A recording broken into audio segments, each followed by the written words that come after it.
Bonsoir, bonsoir à tous. Bienvenue pour une nouvelle émission. Aujourd'hui, on se retrouve avec Baptiste Durieux. Bonsoir. Bonsoir les amis, bonsoir à tous. Et on est avec mes deux acolytes de toujours. On les prénomme plus, on les nomme plus. Ils sont déjà trop dans le Twitch game. Trop. Je vous présente Sofiane. Bonsoir Sofiane. Bonsoir à tous, j'espère que tout le monde va bien.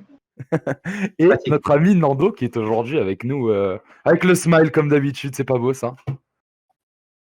Salut les gars, salut Baptiste, salut le chat, salut tout le monde quoi en fait. Je sais pas si vous avez vu, mais Nando aujourd'hui il a un pull. Donc notez le changement climatique qu'il y a eu à Bordeaux. Ça s'appelle un haut de jogging, tu vois. Oh, jogging une veste, ouais, c'est pareil. Ouais, mais je vais faire, tu veux que je fasse quoi? Tu veux que je fasse Dark Vador? Tu veux que je te le fasse? Tu peux, hein. Oh la vache. Et en plus, t'as totalement perdu ton bronzage. Ça, on le note aussi, hein, parce que là, t'es tout blanc. Ouais, non, j'ai surtout perdu ma webcam il y a 2 jours, donc j'ai un teint un peu plus pâle. Voilà, mais C'est une webcam auto-bronzante. C'est ce qu'on dit. Ah, je te jure, la dernière fois en plus, bon, je vous le dis en off, la dernière fois, sa cam, elle a bugué genre 20 minutes avant le live, c'était... Mais on a réussi à trouver une solution, c'est ça qui est beau. Bon, les amis, aujourd'hui, comme vous voyez, on est dans un cadre magnifique, puisque Baptiste nous emmène à la Tour Eiffel. Oh, regardez, c'est pas beau ça?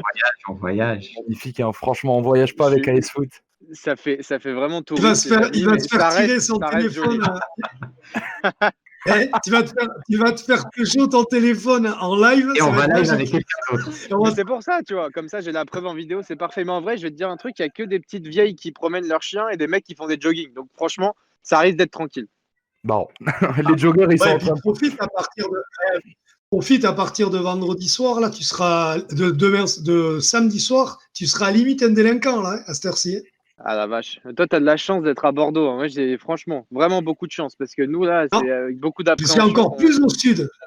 Je suis encore plus au sud. Tu vois, je me dis que même si dans un mois, on nous dit que Bordeaux, c'est parce que c'est une métropole, moi, je suis au Pays Basque. Donc, tu vois, ça va. Ah ouais. Ah, t'es bien. Il y en a, ils sont bien. Les amis, on va commencer l'émission de ce soir. Donc, tout d'abord, comme d'habitude, je vais laisser Baptiste se présenter pour ceux qui ne le connaîtraient pas. Est-ce que tu peux nous expliquer ton parcours, ce que tu fais, etc. Bien sûr. Alors, je suis né le 1er décembre 1995. C'est mon anniversaire dans pas si longtemps que ça. Donc, pensez-y, c'est extrêmement important. En avance. Je rigole. Non, mais voilà, je m'appelle Baptiste Durieux, du coup. Je bosse à RTL, qui est une radio absolument fantastique. Je bosse au service des sports depuis assez longtemps.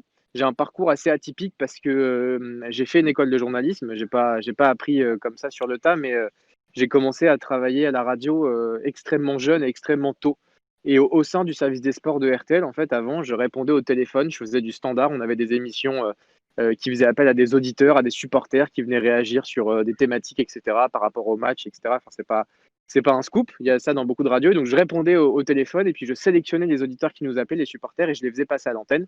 Et puis après, de fil en aiguille, je me suis bien entendu avec les journalistes au sein du service, etc. Et puis, j'ai pu progresser doucement avec des gens qui m'ont beaucoup aidé, beaucoup appris. Et puis voilà, j'ai un petit peu gravi les échelons. Je dis ça comme si c'était une success story de ouf. Hein. Je suis pas l'inventeur de Tesla, hein. mais voilà. Et puis donc ça fait vraiment depuis, on va dire 3-4 ans que je suis journaliste. Et voilà, donc à la radio, je m'occupe principalement des émissions. On a 3 émissions par semaine notamment qui s'appellent RTL Foot, où on retransmet les matchs de Ligue 1 vendredi, samedi et dimanche soir. Et puis je présente une petite chronique qui s'appelle Les Stories, qui revient un peu sur l'actualité insolite autour du football. Voilà, et puis tout se passe bien et tout va bien. Bon, bah c'est super. Et puis bah du coup, donc toi, tu es présent dans le milieu du foot et du sport et du foot plus spécifiquement depuis un moment. Est-ce que tu as un club de cœur? Oui, j'ai un club de cœur et il y a un petit indice derrière vous. Voilà, c'est l'Olympique de Marseille. Non, j'ai aucune. Je sais que c'est un sujet qui est un petit peu tabou en France, c'est-à-dire que les journalistes n'ont pas forcément le droit de supporter un club, etc. Je trouve que c'est ridicule parce que si tu es passionné de football, c'est impossible de ne pas supporter un club. Et effectivement, moi, je suis né dans le nord de la France avec toute une famille qui est plutôt du côté du RC Lens. Voilà, ça c'est petite dédicace à mes grands-parents, etc. Sauf que voilà, moi, c'est un club effectivement auquel je suis attaché. J'ai une petite tendresse pour le RC Lens, mais ça reste quand même Paris qui est mon club de cœur, puisque c'est là où j'ai grandi, c'est là où remets mon masque parce qu'il y a la police qui passe, les amis. Parce que c'est là où j'ai grandi, c'est vraiment les premiers matchs de football que j'ai vécu, c'était au Parc des Princes, donc c'est quand même beaucoup de souvenirs, beaucoup d'attachements, beaucoup de symboles aussi, puisque mes parents sont divorcés et j'avais en fait une mère qui habitait à Boulogne et un papa qui habitait à Auteuil. Donc c'était vraiment les deux tribus du Parc des Princes, le virage Auteuil et le virage Boulogne. Donc tout ça, symboliquement, effectivement, c'est très important pour moi. Et puis voilà, c'est mon club de cœur et c'est ma ville de cœur surtout. Ok, bon, très bien. Un petit coucou à tout le chat qui nous laisse plein de messages, plein de coucou. Donc salut à vous tous. Ouais, salut à tout le monde. Merci à Tibarel, BMS Mehdi, Papy Gomis, tous ceux qui sont là, Diaps, les gars. Merci beaucoup d'être avec nous une fois de plus. Donc, si vous voulez poser des questions, j'en profite pour vous le dire dès maintenant. Vous pouvez les poser pour Baptiste. Comme d'habitude, on les sélectionnera et on les posera en fin d'émission plutôt. Et du coup, les gars, est-ce que l'un de vous veut commencer avec une première question ? Je laisse Nando, la voix sage de l'émission, commencer. Moi, j'avais une question. Ça, donc, si je dis pas de bêtises, tu as croisé aussi Vicente Lizarazu sur RTL. J'ai eu cette chance. Effectivement. Voilà, ton rôle, tu étais par rapport à son émission, c'est quoi, dans le Club Lisa ? Alors, le Club Lisa, moi, je suis arrivé après. Le Club Lisa, c'était une quotidienne, mais qui s'est arrêtée il y a un petit moment. Si je dis pas de bêtises, peut-être en 2012 ou en 2010. Donc, moi, je suis arrivé après. Moi, je suis plutôt arrivé pour l'Euro 2016. Mais effectivement, Vicente, il était avec nous pour les matchs de l'équipe de France. Alors, quand il était sur TF1, il faisait pas l'intégralité, évidemment. Donc, il était là avant et après le match. Et puis, il intervenait aussi sur les matchs de Ligue des Champions. Et effectivement, j'ai eu l'occasion de côtoyer cette personne absolument extraordinaire. C'est pas à toi, Nando, que je vais dire ça. Donc voilà, j'ai eu cette chance et j'admire beaucoup le joueur qu'il a été et surtout l'homme qu'il est actuellement. Vraiment, c'est vraiment quelqu'un de bien et je pèse mes mots. Voilà. On en profite pour faire un grand coucou, quand même. Ah oui, Vicente, ça a été notre premier invité. C'est rigolo pour te montrer le personnage. Quand je l'avais contacté pour l'émission, pour la première, je lui avais dit, écoute, tu veux pas être le parrain et tout. Et là, de suite, il m'avait arrêté. Tu vois, ça montre le personnage. Il dit, non, parrain, ça veut dire que tu as des engagements. Et je ne peux pas m'engager. Et il me dit, et c'est vrai que tu as plein de gens qui te disent parrain d'émission, parrain de trucs. Les mecs, ils viennent une fois, jamais tu les captes, tu as besoin d'un coup de main. Le pire, c'est que lui, de temps en temps, si j'ai besoin, il va nous filer des coups de main. Mais il ne voulait pas ce type de parrain. Donc, tu vois, on a dû transiger. J'ai dit, bon, invité exceptionnel, est-ce que ça passe ? Mais c'était pour te dire, tu vois, le personnage. Et à la base, on lui a dit, bon, on te prend, ça va être 30-45 minutes. Il est resté quoi ? 1h45 avec nous ? 1h15 ? 1h30 ? La première mission, on était censé faire 1h et on a duré 2h45. Voilà. C'est ça qui est bon, les gars. Par contre, vous savez que ça en radio ou en télé, c'est impossible. Heureusement que vous êtes. C'est ça la beauté d'Internet et du live sur Twitch, c'est que t'as pas de limite, quoi. Ça, c'est bien. Tout à fait. Le truc, c'est ça. C'est quand tu es bien, que tu vois qu'il y a du contenu, que la personne est à l'aise. C'est ça qui est cool. Mais tu vois, ça ne m'étonne pas. Après, moi, c'est vrai que j'ai la chance de connaître Vicente dans la vraie vie. Mais tu vois, ça me fait plaisir de l'entendre d'autres qui l'ont côtoyé. Tu n'as plus aucun lien, entre guillemets, avec lui. Donc, tu sais, tu pourrais dire. Et c'est vrai que je pense que c'est quelqu'un qui est.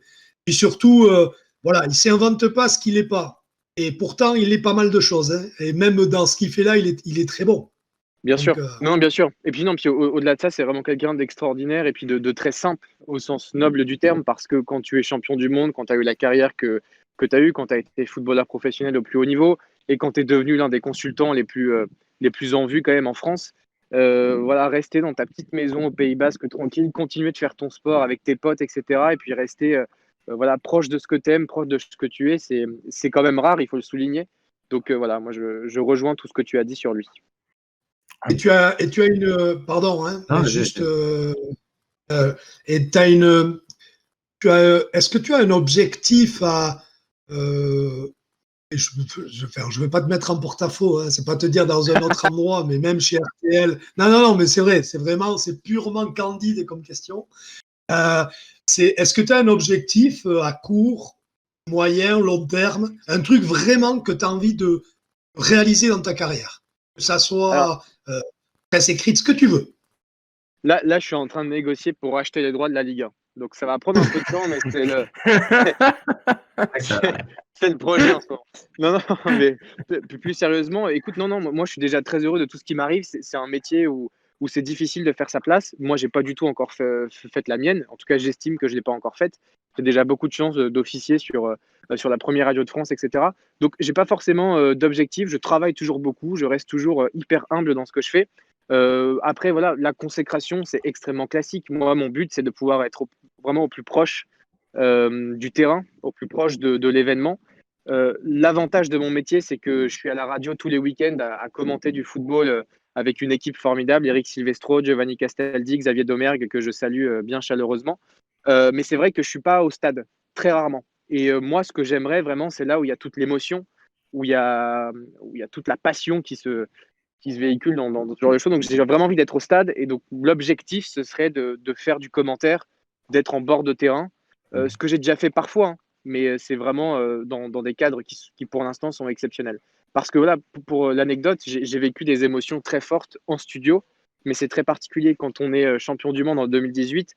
Je suis en studio, je suis censé pleurer, je suis censé être dans une espèce d'euphorie incroyable, mais en fait, tu es tellement loin de toute cette frénésie populaire parce que tu es en studio, c'est quand même relativement froid, tu es face à un écran de télévision et surtout tu es à la radio, donc tu es obligé d'assurer une émission de radio, tu es obligé d'informer les gens qui t'écoutent, qui sont dans le taxi ou qui travaillent, tu es obligé de respecter un conducteur, de respecter une charte avec des invités, etc. Donc il faut rester sérieux, il faut rester extrêmement professionnel et c'est extrêmement dur quand tu es champion du monde de football d'être finalement au travail parce que ça reste un travail. Alors que je trouve que quand tu es au stade et pas en studio, tu peux te laisser emporter par la folie, tu peux transmettre cette émotion-là. Moins quand tu es en studio, donc voilà. Ma réponse est très longue. J'ai l'impression que c'est 5 minutes que je parle, c'est terrible. Ça fait 5 minutes que tu parles. Non, c'est pas vrai. Ah putain, merde. Non, donc voilà, la consécration, c'est d'être proche du terrain, toujours. Bah, en parlant de terrain. Ouais, non, mais. En parlant de terrain, hier, il y a eu le match Croatie.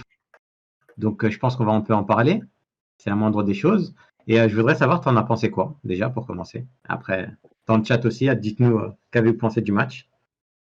Je suis un peu dubitatif sur ce rassemblement des Bleus. Le match d'hier, ce qui me fait rire, c'est que si moi, c'est ce que j'ai tweeté hier d'ailleurs, si moi j'étais croate, je commencerais sérieusement à développer une haine viscérale contre la France. Parce que. Moyen qu'il l'ait déjà. Hein. je pense qu'ils l'ont déjà. Pour des très bonnes raisons d'ailleurs. Parce que je trouve très personnellement que la Croatie fait jamais des mauvais matchs. C'est-à-dire que, bon, nous non plus, hein, mais ils méritent jamais de perdre. Donc voilà, il n'y a pas eu une domination écrasante, si ce n'est en première mi-temps. Donc voilà, c'est un match, c'est bien parce que être remonté d'un but, etc., et puis remarquer derrière, c'est toujours positif. Hein. Mais voilà, il y a quand même quelques lacunes, il y a quand même quelques incertitudes, mais cette équipe de France, elle est injouable en fait. Elle peut être dans un très bon jour comme dans un très mauvais, elle gagne. Et c'est ce qui a marché pendant la Coupe du Monde. Est-ce que ça marchera pendant l'Euro l'année prochaine? J'en sais rien. Mais voilà, sur le match, j'ai beaucoup aimé la première mi-temps, notamment Rabiot. Je trouve que c'est intéressant parce que c'est une vraie problématique qu'il va y avoir face à l'Euro, parce qu'il y a une place au milieu de terrain à prendre si notre ami Blaise Matuidi ne fait pas partie du 11. Donc j'ai trouvé la performance de Rabiot assez intéressante. J'étais assez excité de voir Ferland Mendy aussi côté droit, avec tout le respect que j'ai pour Benjamin Pavard et Léo Dubois. Voilà, j'en dirai pas plus. Donc c'était un match qui était assez excitant. Le but de Griezmann est sympathique aussi parce que beaucoup de critiques, beaucoup d'interrogations autour de lui par rapport au FC Barcelone, par rapport à sa régularité, par rapport à sa confiance. Donc c'était super cool de pouvoir le voir marquer tout simplement. Et puis voilà, le but de Kylian aussi avec l'énorme entrée de Paul Pogba, ça aussi c'est quand même un enseignement qui est important. Et tu vois que c'est le patron et que l'ossature de l'équipe de France, elle tient vraiment pour moi sur Paul Pogba, quoi. La passe qu'il fait et puis Lucas Digne aussi, la bonne petite remise. Non, franchement, c'était un match plaisant. Mais voilà, on reste dubitatif et pour moi, c'est pas non plus le plein de confiance là pendant ce rassemblement, quoi. Ce qu'on a dit un peu semaine dernière, non, c'était le débrief de lundi. On a parlé de France-Portugal. Ce qui fait plaisir, c'est de revoir l'axe fort. Alors, je veux dire, ce qui nous fait l'Euro 2016 et la Coupe du Monde de 2018, c'est de retrouver un Pogba et un Griezmann qui étaient forts. Là, Pogba, il revient vraiment, En force, hein. c'est hallucinant. Tu as Mhm. l'impression que C'est hallucinant. quand il rentre, tu as l'impression que les autres, ils n'ont pas le même âge, en fait, qu'ils jouaient avant. C'est-à-dire, et pourtant, Zonzi, c'est solide. Quand il y avait Kanté, Tolisso, mais quand il rentre, tu as l'impression que tu as un adulte qui rentre, et là, il te bouge tout. Et Griezmann, ça fait plaisir qu'il ait claqué aussi, on l'a trouvé. Et cette relation technique et relation, en plus d'amitié qu'ils ont, c'était le maillon fort de l'équipe de France, ne l'oublions pas. Parce qu'il y en a qui ont, évidemment, que Mbappé a mené sa pierre à l'édifice, mais c'était avec un Varane très fort derrière. Mais n'oublions pas que ça, c'est le point positif. Moi, je suis hyper content de revoir un Pogba à ce niveau-là aussi. Et je suis d'accord avec toi sur Rabiot.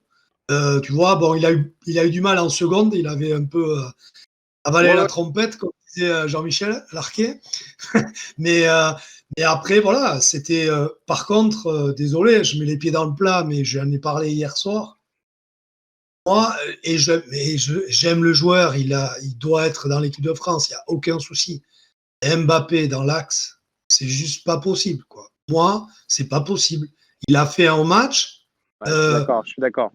Voilà, je veux dire, il faut qu'il joue comme où il est le meilleur, c'est comme quand il était à Monaco, qu'il joue à gauche, qu'il appelle dans la profondeur. Et là, il veut prouver, on dirait, à tout le monde que c'est un joueur de foot monstrueux, que c'est Neymar. Et il décroche, il prend les ballons tout le temps dans les pieds. Il est extraordinaire. Je veux dire, c'est un phénomène, Mbappé. On est d'accord. Mais il ne joue pas le vrai foot. Le foot qui fait. Voilà. C'est pas ce qui lui plaît, quoi. Non, je trouve que c'est dommage. Je suis totalement d'accord avec toi. Et si par plus de responsabilité, il entend aller décrocher et jouer le 1 contre 1 derrière, clairement, ça le fait pas, mon petit Kiki, là. Parce que moi, je suis d'accord avec toi. Moi, j'aime le Kylian Mbappé qui prend la profondeur et qui est sur un côté, quitte à effectivement à ce qu'il termine dans l'axe pour aller finir certaines actions ou voilà, en phase offensive, pourquoi pas.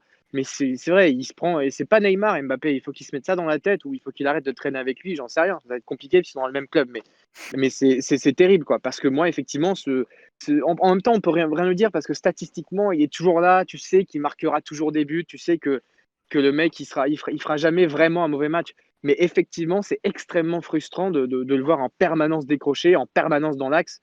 C'est vraiment terrible, quoi. C'est vraiment terrible. Et voilà, je sais pas si c'est un choix de Deschamps. Il faut pas sous-estimer ça parce qu'on a beaucoup critiqué Mbappé.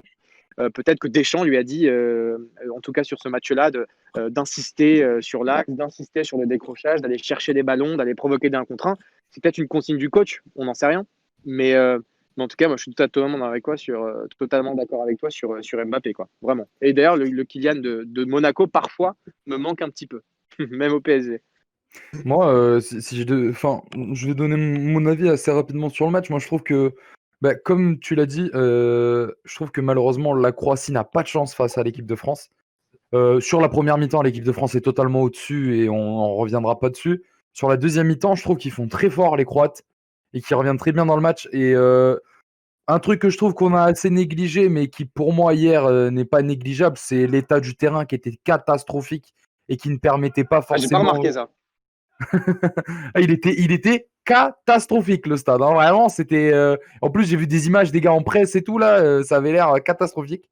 Mais du coup, ouais, moi je trouve que ils ont pas su exploiter. En fait, actuellement, on n'exploite pas l'équipe de France de la meilleure des manières. Pour moi, comme tu as très bien dit, côté droit, c'est catastrophe. Et pourtant, du coup, hier, on a finalement trouvé une solution, entre parenthèses. Je trouve que Rabiot, si il continue comme ça, j'espère qu'il gardera une place. Parce que hier, vraiment, sur la première mi-temps, autant en deuxième mi-temps, je trouve qu'il s'est un peu effacé. Mais en première mi-temps, il est très très fort et il est sur tous les ballons. Et juste pour finir, un truc qui, moi, m'a fait giga plaisir hier, c'était de voir Griezmann heureux. Les gars, ça faisait combien de temps que tu voyais pas Griezmann fêter un but comme ça, avec autant de kiff, avoir le smile à la fin du... Enfin, vraiment, hier, Griezmann, il m'a régalé. Il a même sorti la célébration de 2016. Ouais, exact. Après ça, c'était un truc de Twitter, je sais pas si t'as vu. Ouais, c'était un truc de Twitter. Oui, Ouais. Pareil, ouais. Mais incroyable, franchement, ça m'a fait bon. giga plaisir pour lui. Et puis, ouais, à voir ce que ça peut donner. Je suis toujours pas assez fan Bah, il y a... des dernières directives de Deschamps. Moi, Rabiot, là, première mi-temps, enfin voilà, moi je suis pas. Alors voilà, moi je n'aime pas le personnage, je n'aime pas. J'aime pas le personnage, et pas que avec le dernier. Enfin, tu vois, j'aime pas le bonhomme, en fait, on va dire. Mais force est de constater que ce qu'on disait par rapport au Portugal, moi ce qui m'avait manqué contre le Portugal, c'est que tu prends Rabiot, avec tout ce qu'il a eu, avec tout ce qu'il a fait, c'est-à-dire refuser d'être réserviste et tout ça, il vient et il fait pas du Rabiot contre le Portugal. Hein. Il fait ce que n'importe qui peut faire, donc il joue, prend aucun risque. Et je suis désolé, ça, on n'a pas besoin de Rabiot pour ça. Si tu prends Rabiot, c'est pour faire ce qu'il a fait là, en première mi-temps. C'est-à-dire que à la récup, c'est vrai que contre le Portugal, il a récupéré, mais des milieux récupérateurs en équipe de France, on en a plein. Si on veut, mais ce qu'on a besoin, c'est justement, depuis que Matuidi a arrêté et que Pogba avait un petit creux, de ce gars qui est capable de se projeter, qui peut être box-to-box. Kanté peut le faire, mais et pour l'instant, il est cantonné vraiment à ces trucs. À Chelsea, il prend l'initiative, il le fait. Mais parce qu'il a des mecs comme Matic et tout ça qui restent. Et en équipe de France, voilà, on n'avait pas ça. Tu vois, on en était à se dire, eh bien finalement, et puis ce sont des bons joueurs, hein. Nzonzi avec Kamavinga qui fait ce box-to-box, mais putain, Kamavinga, c'est un minot, il est tout jeune, on va pas le faire jouer tous les matchs, et c'est l'avenir. Hein. Et donc là, je suis d'accord, Rabiot, moi, il m'a fait plaisir. Après, il était pas bien, mais là, on avait le Duc, C'est ça. Là, on l'avait, et les gars qui montent, voilà, c'était intéressant. Il arrive à rester sur ce niveau-là, quoi. Bah dans le chat, ils sont d'accord avec toi. Hein. Il y a Papy Gomis, Tibal qui sont d'accord avec toi. T'as Tibal aussi qui a dit Grisou après son méga but. J'ai cru que... Attends, j'ai oublié, perdu le tude. Ok, c'est bon. J'ai cru que ça lui redonnait confiance, mais plein d'erreurs techniques juste après. Et pour la pelouse, tout le monde dit que c'est la Mosson. Dédicace. Ça, je crois que c'est pour la Oh non, j'aime beaucoup les MHSC en plus, faut pas dire ça. Ah non, c'est bon là. Ah non, je suis ni moi, wesh. Attends, non, Non, mais ça, en ce qui concerne Rabiot, moi, je suis assez d'accord avec ce que tu disais, Nando. C'est vrai que dans ce qu'il apporte là, pour moi, il est indiscutable dans un milieu à 3 avec évidemment Kanté et Pogba. Le problème, c'est que Rabiot, tu n'as strictement aucune garantie. C'est-à-dire que tu sais que ça peut être quasiment le meilleur joueur de ton équipe. Ça a été le cas au Paris Saint-Germain avant qu'il parte, où vraiment il excellait et puis surtout il enchaînait les bonnes performances. Mais tu n'as pas vraiment de garantie comme par exemple tu peux en avoir avec Tolisso. Moi, je trouve qu'on n'en parle pas assez. C'est un super joueur de foot. Malheureusement, le temps de jeu au Bayern, c'est pas ça. Mais voilà, c'est quand même un joueur aujourd'hui qui t'apporte plus de garanties. Dans la tête de Deschamps, c'est aussi un joueur qui est extrêmement apprécié, qui a marqué aussi. Ne l'oublions pas, dans un match, effectivement, il y a eu 7 buts, mais il a quand même marqué. Donc, Tolisso a de l'avance. Kamavinga, je pense pas. Mais effectivement, ce Rabiot, à ce niveau-là, pour moi, il est strictement injouable et indétrônable, avec évidemment en complément Kanté et Pogba. Et puis voilà, dans tout ce qu'il peut apporter, c'est un profil extraordinaire. Parce que la problématique, elle est là. Si l'équipe de France part sur les mêmes bases que le mondial 2018, je pense qu'on ne gagnera pas l'Euro.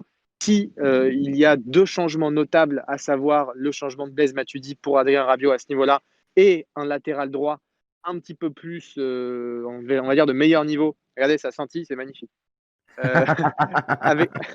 Avec un meilleur niveau que Pavard ou Dubois, je pense que là, effectivement, ça peut être quelque chose d'extrêmement intéressant. Incroyable, la Tour Eiffel. Et d'ailleurs, il y a une question pour vous. À votre avis, est-ce que Rabiot peut être titulaire indiscutable en équipe de France? À ce niveau-là, oui. Ouais, bien mais sûr. Tu vois, moi, je suis d'accord avec toi. Le problème qu'il y a avec Rabiot, c'est qu'il y a les jours oui et il y a les jours non, quoi. Et le problème, c'est que tu peux pas faire confiance à un joueur aussi instable. Mais même que ce soit dans... Mais moi, je pense que Rabiot, c'est clairement dans sa tête. Hein. Je trouve que Rabiot, c'est un gars qui a énormément de qualité, mais que malheureusement, mentalement, il est peut-être pas assez fort. Peut-être qu'il a pas assez de je sais pas moi. Mais il arrive pas Bien sûr. Vas-y. Non, je vais te dire un truc. De toute façon, c'est sur le mental. Hein. On sait tous que ces mecs-là savent jouer au foot. Hein. Quand Griezmann met pas de but, on sait que c'est le mental. On sait très bien ce qu'il est capable de faire. C'est toujours une question de mental, une question de management, une question d'humain. Avant tout, quoi qu'il arrive, parce qu'on connaît le niveau de Rabiot. Après, pour la petite anecdote, c'est vraiment quelqu'un de bien. Je trouve qu'il a vraiment une mauvaise image auprès des Français, à juste titre, quand on sait ce qu'il a fait, etc. Effectivement, tu peux pas dire que c'est quelqu'un d'extraordinaire, qui pense qu'à son pays, qui se déchire pour le maillot, etc. Ça, je l'entends tout à fait.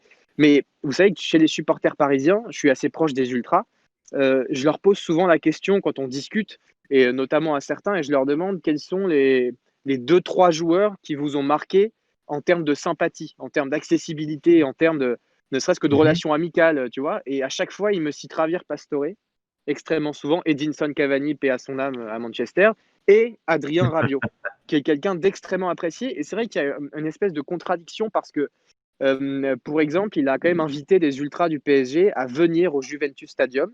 Il leur a filé des maillots dédicacés, etc. Il les a invités au match. Je trouve ça extrêmement classe. Il a laissé un souvenir mais extraordinaire. Voilà, il s'arrêtait toujours à la sortie de l'entraînement. Il prenait toujours le temps avec les supporters, toujours extrêmement aimable, etc. Voilà, je suis pas son agent de communication. Hein, ce sont des faits. C'est ce que m'ont raconté les supporters du Paris Saint-Germain, certains. Donc, c'est pas quelqu'un de méchant. Le problème, il est ailleurs. C'est extrêmement complexe, d'ailleurs, comme problématique. Est-ce que c'est sa maman qui gère aujourd'hui ses intérêts, qui fait souvent débat quand on parle d'Adrien Rabiot? Est-ce que c'est une question de mental? Est-ce que c'est une question d'autre chose? J'en sais rien. Mais c'est vraiment un problème à élucider parce que je trouve que ce joueur-là, on en a besoin et surtout son profil, il existe, mais absolument pas dans les joueurs français aujourd'hui, quoi. Donc il faudrait vraiment élucider le problème et surtout qu'il soit de plus en plus régulier. Et ça passera aussi évidemment par des performances bonnes et régulières à la Juventus avant de parler de l'Euro l'année prochaine, quoi.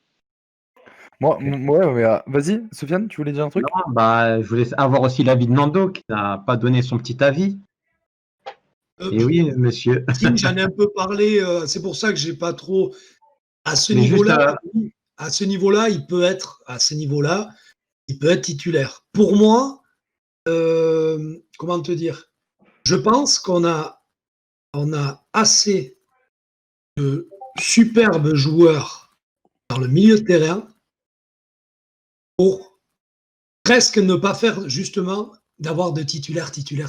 On a des mecs, on a des doublettes qui fonctionnent ensemble. Tu vois ce que je veux dire? C'est-à-dire que il faut une certaine stabilité quand même. Il faut une hiérarchie, je trouve. Stabilité, le mec, il joue un coup. Je veux dire, un coup c'est lui qui joue. Moi, je pense qu'on a des mecs vraiment qui fonctionnent bien. Et il y en a d'autres justement. T'as l'impression que quand, je sais pas comment te dire, t'as l'impression que quand t'en as un qui joue avec un tel, que l'autre il est un peu en retrait. Et t'as des mecs je trouve qu'ils s'imbriquent bien. C'est-à-dire que, évidemment, que tu mets un truc titulaire, tu peux mettre. Alors, est-ce qu'on met Rabiot? Est-ce qu'on met. Moi, je pense qu'on a Rabiot. Alors, s'ils sont tous à leur niveau, hein, Rabiot, Kanté, Pogba, Camavinga, les 4, pour moi, c'est du même niveau. Je veux dire, c'est. Non, je peux pas dire ça. Comment ça, non, c'est du même niveau. C'est du même niveau. Je sais pas comment te dire. En binôme, c'est-à-dire que tu les mets, pour moi, ça change rien à l'équilibre. S'ils sont à leur niveau, ça ne change rien à l'équilibre. Okay. Tu veux dire qu'ils sont interchangeables et l'effectif, il n'y aura pas de conséquences sur l'équipe. Oui, c'est pas l'autre qui est plus fort que l'autre. Tolisso, le problème, c'est qu'il manque de vécu en équipe de France. Et pour diverses raisons, il fait. Du vécu en tant que titulaire, je pense, non? En tant que titulaire. Exactement. Voilà, il manque de. En équipe de France. Hein. Il vient, il fait un rassemblement, tu le vois plus parce qu'il a eu des pépins, un truc, il revient. Il manque de. C'est pas assez linéaire. C'est un très bon joueur. Mais je trouve qu'en équipe de France, il n'a pas encore posé sa patte. Tu vois, même un gamin comme Camavinga, le peu qu'il a fait, pour l'instant, voilà. Et peut-être que. Qu'est-ce qu'il y a? Non, c'est vrai, je suis d'accord sur. Non, mais peut-être que je dirais pas, peut-être que dans un mois, il va faire un rassemblement où il n'y sera pas. Et pour l'instant, je trouve qu'il a beaucoup plus marqué les esprits. Tu vois? Et moi, en tout cas, voilà. Et j'ai l'impression, si tu veux, alors évidemment, coucher une équipe comme ça, j'aurais du mal à dire, j'attendrai, je vais dire, le prochain rassemblement encore, tu vois, que les mecs aient un mois de plus de caisse, de fonds et tout ça, voir les mecs, après avoir passé vraiment 2 mois pleins de championnat et d'avoir joué. Et après, on pourra peut-être dire. Mais moi, j'ai vraiment cette impression-là que que tu mettes un des 4, enfin tu vois, que dans les 4 là, que tu mettes une doublette, t'en mettes 3 différents à chaque fois, je pense que l'équilibre ne changerait pas grand-chose. Attention Au niveau sur de l'équilibre. Kamavinga quand même. Parce que Kamavinga, c'est effectivement 17 ans, la petite retournée qui va bien, donc on s'enflamme vite. J'ai pas envie qu'il rate une passe à 2 mètres en demi-finale de l'Euro l'année prochaine et que ce soit la risée de Twitter juste après. Donc il manque quand même d'expérience. C'est quelqu'un qui. Après, l'expérience pour moi, c'est pas quelque chose, c'est-à-dire qu'on met ça comme une étiquette, l'assurance tout risque, l'expérience. Je suis pas d'accord avec ça parce que je trouve que l'insouciance aussi, le fait de ne pas calculer, le fait peut-être de ne pas avoir de pression parce qu'on n'a pas l'expérience et qu'on n'a soi-disant pas la légitimité, ça enlève aussi parfois de la pression en se disant que de toute façon on n'est pas attendu. Donc ça peut être aussi un argument, mais Kamavinga, non, franchement, je trouve qu'il n'est pas encore. Il n'est pas encore au niveau, il rate quand même des choses. Alors, tout est effacé par le magnifique joueur qu'il est, par certaines de ses prises de balle, de ses accélérations, de ses passes. Mais il rate quand même des choses qu'un Pogba, un Kanté, un Tolisso ne raterait pas pour moi, quoi. Et puis, au-delà de ça, ça, c'est plutôt un argument en sa faveur, c'est que le Stade Rennais joue la Ligue des Champions. La Ligue des Champions, c'est un argument massu pour Didier Deschamps. Le Stade Rennais n'ira pas en finale de Ligue des Champions. Enfin, quoique, on ne sait jamais, hein, vu ce que fait Lyon avec une équipe beaucoup moins belle à avoir joué et beaucoup moins bonne. On peut tout espérer, mais le fait qu'il joue vraiment une saison pleine et extrêmement intéressante et extrêmement compétitive avec le Stade Rennais peut effectivement pencher en sa faveur pour l'année prochaine. Mais pour moi, ça reste encore trop juste, quoi. Et puis surtout, même pour lui, il faut qu'il prenne le temps. On sait le joueur qu'il est, le joueur qu'il deviendra. Prenons le temps, vraiment, prenons le temps avec lui. On est d'accord, hein. On est d'accord que c'est juste. On est d'accord, hein, que c'est juste, encore. Mais pour moi, je ne vais pas dire la phrase d'Mbappé, moi tu ne me parles pas d'âge, mais ce que je veux dire, honnêtement, je le pense sincèrement, c'est pas Kamavinga qui va faire qu'on perd un match ou non. Parce que pour moi, Kamavinga, c'est le genre, pourtant il a un poste qui est très important et tout ça. Pour moi, il a montré, et je ne suis pas du genre, je suis un des plus anciens là, à m'enflammer pour un mec, mais lui, je trouve, et comme tout le monde, s'il se blesse pas et tout ça, mais lui, je le vois pas. S'il n'y a pas de blessure, je ne le vois pas s'engouffrer. C'est pas comme un numéro 10, c'est pas, tu vois, c'est un mec comme Kanté. Kanté, tu l'aurais pris à 19 ans. Pour moi, c'était pareil. Tu vois ce que je veux dire? C'est des mecs, c'est pas le même profil de joueur, ouais, parce qu'il a une capacité, une aisance technique, même si Kanté est sacrément technique aussi. Mais je veux dire, moi, je te dis, je crois vraiment à la doublette, et ça, c'est le coach qui vit au quotidien, à l'entraînement, qui voit qui fonctionne le mieux avec qui et avec qui tu peux. Mais un mec, dans un milieu français qui se retrouve souvent en minimum à 3, voire 4, et des fois à 5, avec les latéraux dans un truc, tu vois. Pour moi, c'est pas un poste où un mec comme Kamavinga va se griller. Tu vois, c'est pas un attaquant de pointe, c'est à qui on attend qu'il claque, et à 18 ans, avec la responsabilité comme ça. Tu vois, moi, c'est ce que je me dis. Mais évidemment, mais moi, Tolisso, si tu veux, en équipe de France, pour redire, parce que pour moi, c'est le seul que je trouve un peu. Il fait des bons petits trucs et tout ça, mais moi, pour l'instant, l'équipe de France, pour moi, il n'a pas de référence. Et pourtant, il y est venu un paquet de fois. Pour moi, il n'y a jamais un moment où il est rentré, j'ai fait waouh. Jamais. Je vais vous couper dans le sujet pour lire un peu le chat, puisque du coup, on a eu pas mal de réponses. Donc, tout d'abord, par rapport à tout à l'heure, lorsqu'on parlait de Rabiot, on a Tibarel qui disait ouais, mais Rabiot peut sans doute être un super pote. C'est juste sa com autour du foot et son équipe pour laquelle il est censé jouer où ça déconne à fond. BMS Med qui nous dit qu'il a une mauvaise image et c'est très dur de changer. Butters qui nous dit mais c'est dommage, la France elle a trop de problèmes avec certains de ses joueurs alors qu'ils sont tous français. Alors que les Belges, on est divisé en deux, on a très peu de problèmes entre joueurs. On a Papi Gomis qui nous dit que la seule façon de changer son image, c'est d'être ultra performant avec les Bleus. Donc voilà, donc à ce niveau-là, tout le monde est plus ou moins d'accord. Après, concernant l'équipe de France, on nous dit que le problème des talents le problème, c'est qu'il y a trop de talents en France, en Belgique, en Espagne, etc. Tac. On nous dit que, pareil, Tibarel qui nous redit que le problème en équipe de France, c'est souvent au niveau de l'alchimie et au niveau de la discipline de certains joueurs. On a vraiment énormément de messages, mais voilà, mais dans la suite, ça nous suit énormément. Et puis, moi, je pense que de toute façon, le problème, le plus gros problème qu'on a, c'est ce problème d'instabilité et de performance toujours en France, on est vraiment genre, soit ils vont proposer des très beaux matchs, soit derrière, tu peux faire un match caca où tu Non, vas te mais rater complètement, quoi. ça c'est l'histoire de l'équipe nationale, hein. C'est tout. Tu peux pas Ouais, demander c'est et ça. exiger de l'équipe de France qui se rassemble tous les 36 avec à peu près 650 matchs par mois.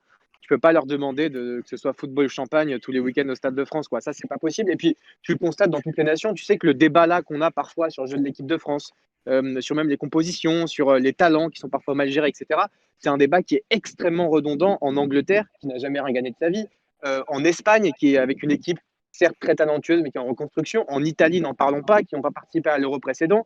La Belgique aussi, qui sont quand même sur plusieurs années de frustration parce qu'ils ont une équipe qui est géniale. Même en Allemagne aujourd'hui, c'est toujours Joachim Löw qui est le patron de cette équipe. Et l'équipe d'Allemagne aujourd'hui, elle ne fait pas du tout l'unanimité. Elle a été championne du monde en 2014.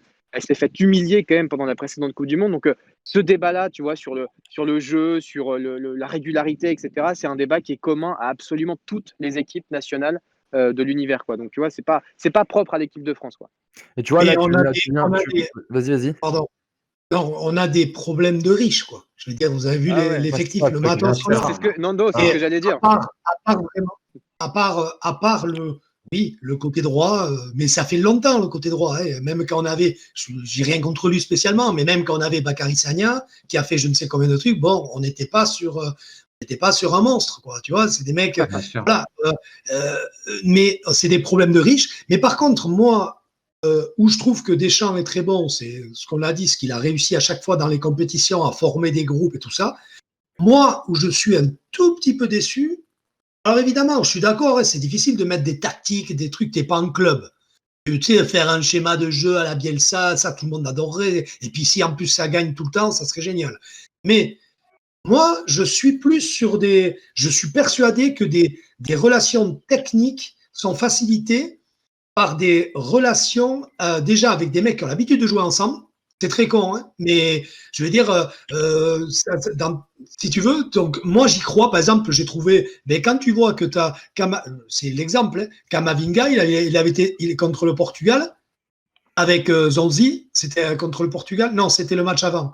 Je sais plus. Non, c'était le match L'Ukraine. L'Ukraine, ouais. C'était hyper intéressant parce que tu avais un Zonzi, il se complétait et c'est en club, c'était pareil. Et moi, j'y crois à ces trucs-là. Mais tu vois, tu dis un commentaire, on a Mehmet qui a dit quasiment la même chose et qui, pour moi, tu vois, genre, c'est vrai. Aussi, le problème, c'est qu'en France, tous les gros joueurs jouent partout en Europe, alors que dans les autres pays, il y a beaucoup de joueurs qui jouent ensemble en club. Donc, ouais, ça peut totalement y jouer. Et des fois, il vaut mieux mettre des mecs. Et l'équipe d'Espagne, combien de fois alors, je te parle pas de cette équipe-là, mais l'équipe avant d'avoir l'équipe qui performait pendant des années, ils prenaient même des mecs qui cirait le banc. Moi, je me rappelle d'un attaquant qui s'appelait Julio Salinas, qui a 80 sélections ou 90 sélections, qui a fait toutes les grandes compétitions. Ce gars, il était au Barça de Cruyff, et c'était Romario, Stoïkov, tout ça qui jouait. Il était remplaçant, mais il jouait à l'entraînement tout le temps avec les autres qui étaient là et qui étaient en club titulaire, les Baquero, Bekirstein. Et Clemente, quand il était sélectionneur, eh ben, il savait qu'il allait faire le job. Et ce que je veux dire, c'est que des doublettes comme ça, pour moi, par exemple, quand tu as Giroud, il faut Kanté. C'est des mecs qui jouent en club ensemble. Je trouve que c'est hyper important. Non, mais le problème, c'est que... Non, parce que je suis d'accord avec toi, mais le problème, c'est que donc ça veut dire qu'on garde Camavinga et Nzonzi, puis on prend Benjamin Bourigeaud, Benjamin André, Adrien Hulot et toute la clique de Rennes, quoi. Ah non, mais des doublets. Là, tu vois.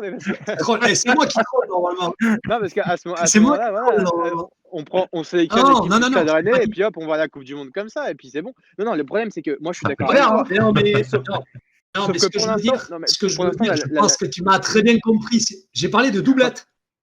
Ben oui, non, mais d'accord, mais alors Giroud Kanté, c'est pas la plus grande complicité de l'histoire du foot. Hein. Je sais même pas s'ils se sont fait une passe dans leur vie, les deux. Enfin, tu vois. Et ça, c'est le jeu de l'équipe de France qui veut ça. Si tu veux,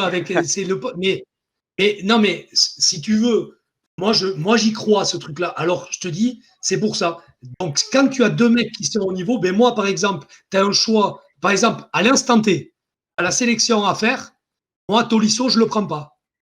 Je prends plutôt deux mecs qui jouent ensemble, donc à des postes où ils peuvent, je prends plutôt ça. Mais je dis, c'est des choix de riches, parce qu'il y a tellement de monde, c'est vraiment des choix de riches. Par contre, les gars, je vous en veux parce que je viens de me rendre compte que j'ai dit Benjamin André qui ne joue absolument plus au Stade Rennais. Non, t'as dit Bourigeaud, hein. Non, Ah, il a dit Benjamin André aussi. Ah ouais, j'ai il dit joue à Bourigeaud Lille. et Benjamin André. Bah oui, bien sûr, je viens de me rendre compte. Bah, t'as ajouté un Lillois, c'est pas grave.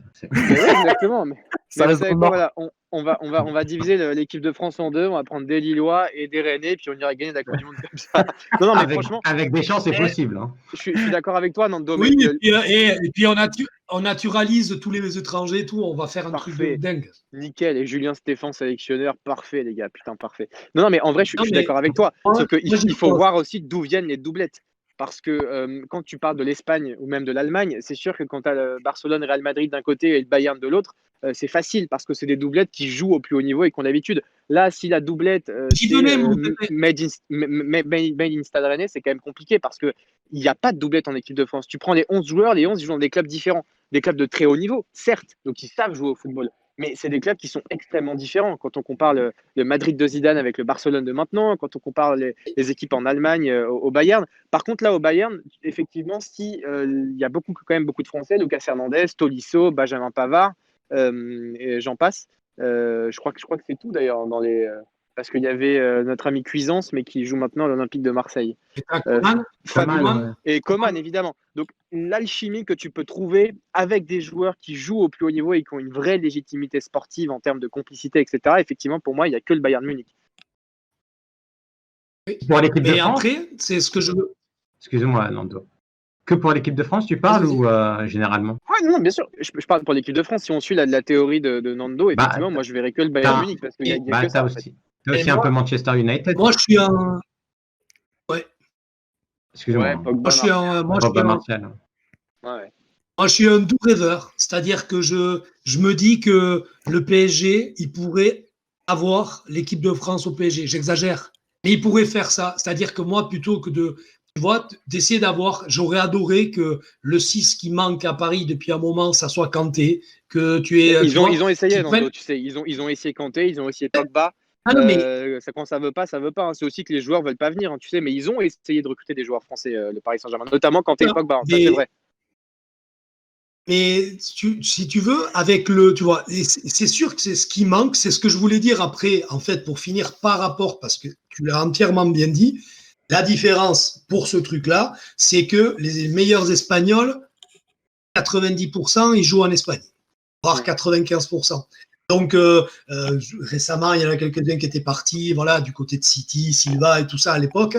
Mais voilà, on est d'accord que c'est pas la même chose. Mais en tout cas, quand tu as décidé, quand tu as sélectionné, je ne dis pas qu'il faut sélectionner, mais quand tu as déjà sélectionné, voilà, c'est ce que je veux dire, des mecs qui jouent déjà ensemble en club, pour moi, c'est un argument, qui fait qu'il faut essayer de les garder. Voilà.